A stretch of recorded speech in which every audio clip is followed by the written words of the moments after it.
بسم اللہ الرحمن الرحیم۔ ایک مرتبہ امیر المومنین حضرت سیدنا علی المرتضیٰ شیر خدا کرم اللہ تعالی وجہ الکریم اپنے دونوں شہزادوں حضرت سیدنا امام حسن و امام حسین رضی اللہ تعالی عنہما کے ساتھ حرم کعبہ میں حاضر تھے کہ دیکھا وہاں ایک شخص خوب رو رو کر اپنی حاجت کے لیے دعا مانگ رہا ہے۔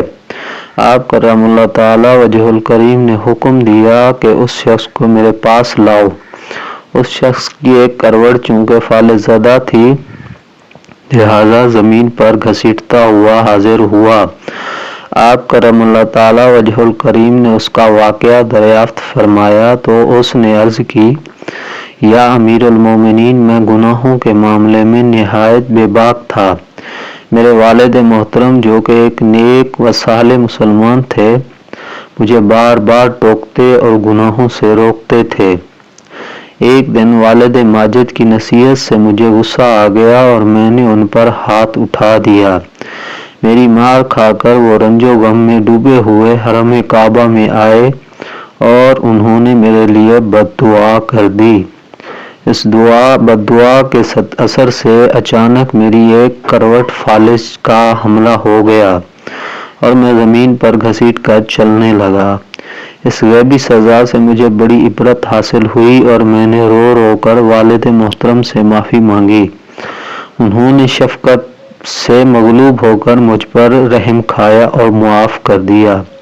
پھر فرمایا، بیٹا چل، میں نے جہاں تیرے لیے بد دعا کی تھی اب تیرے لیے صحت کی دعا مانگوں گا۔